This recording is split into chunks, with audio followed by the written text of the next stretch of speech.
ইরানে ম্যানপার্স নামে অত্যাধুনিক অস্ত্র পাঠাচ্ছে চীন। যুদ্ধবিরতির নাজুক পরিস্থিতির মধ্যেই ইরানে নতুন করে বিমান প্রতিরক্ষা ব্যবস্থার মতো অত্যাধুনিক অস্ত্র পাঠানোর প্রস্তুতি নিচ্ছে চীন। বিষয়টি সম্পর্কে অবগত মার্কিন গোয়েন্দা সংস্থাগুলোর একাধিক সূত্রের বরাতে একটি প্রতিবেদন প্রকাশ করেছে সিএনএন। প্রতিবেদনে বলা হয়েছে, আগামী কয়েক সপ্তাহের মধ্যেই এই সরঞ্জাম পাঠানো হতে পারে। এই খবর সামনে আসায় আন্তর্জাতিক অঙ্গনে নতুন করে উত্তেজনা তৈরি হয়েছে, কারণ সম্প্রতি যুক্তরাষ্ট্র ও ইরানের মধ্যে সংঘাত থামাতে মধ্যস্থতার ভূমিকায় থাকার কথা বলেছিল বেইজিং। সেই অবস্থান ধরে রেখেই যদি গোপন অস্ত্র সরবরাহ করা হয়, তবে তা পরিস্থিতিকে আরো জটিল করে তুলতে পারে বলে মনে করছেন বিশ্লেষকরা। গোয়েন্দা সূত্রগুলোর ভাষ্য অনুযায়ী চীন যে অস্ত্র পাঠানোর প্রস্তুতি নিচ্ছে তা হলো কাঁধে বহনযোগ্য বিমান বিধ্বংসী ক্ষেপণাস্ত্র। এটি ম্যানপার্স নামে পরিচিত।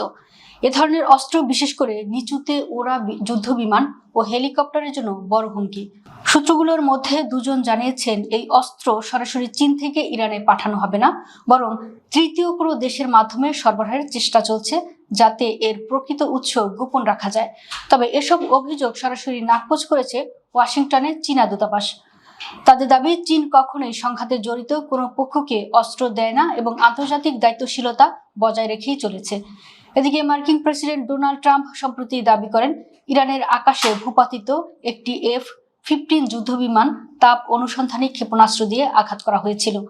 অন্যদিকে ইরানও বিমান ভূপাতিত করতে একটি নতুন প্রতিরক্ষা ব্যবস্থার ব্যবহারের কথা জানিয়েছে, তবে সেটি কোথা থেকে এসেছে তা স্পষ্ট করেনি।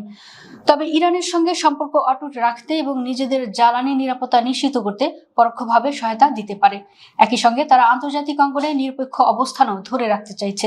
উল্লেখ্য, ইরানের সঙ্গে চীন ও রাশিয়ার দীর্ঘদিনের সামরিক ও অর্থনৈতিক সম্পর্ক রয়েছে। ইউক্রেন যুদ্ধে রাশিয়াকে ড্রোন সরবরাহ করে ইতিমধ্যে আলোচনায় এসেছে তেহরান। আগামী মাসে চীন সফরে যাওয়ার কথা রয়েছে মার্কিন প্রেসিডেন্ট ডোনাল্ড ট্রাম্পের। সেখানে চীনের প্রেসিডেন্ট শি জিনপিং এর সঙ্গে বৈঠকে ইরান ইস্যু গুরুত্বপূর্ণ হয়ে উঠতে পারে বলে ধারণা করা হচ্ছে। উল্লেখ্য, রাশিয়ার তৈরি সুখোই 35 যুদ্ধবিমান কিনেছে ইরান। এ তথ্য নিশ্চিত করেছেন দেশটির Islamic revolutionary guard corps commander Ali Shadmani. এই প্রথম কোনো ইরানি কর্মকর্তা সুখোই 35 যুদ্ধবিমান কেনার বিষয়টি নিশ্চিত করলেন। বার্তা সংস্থা রয়টার্সের প্রতিবেদনে এ তথ্য জানানো হয়। তেহরান এবং মস্কোর ক্রমবর্ধমান সামরিক সহযোগিতা নিয়ে পশ্চিমাদের উদ্বেগের মধ্যেই এই খবর সামনে এলো। IRGC কমান্ডার আলী সাদমানি জানান, আকাশ, স্থল ও নৌবাহিনীকে শক্তিশালী করার প্রয়োজনে সামরিক সরঞ্জাম কেনা হয়েছে। যদিও যুদ্ধ বিমানের সংখ্যা বা সেগুলো এর মধ্যে ইরানে পৌঁছেছে কিনা তা স্পষ্ট করেনি সাদমানি।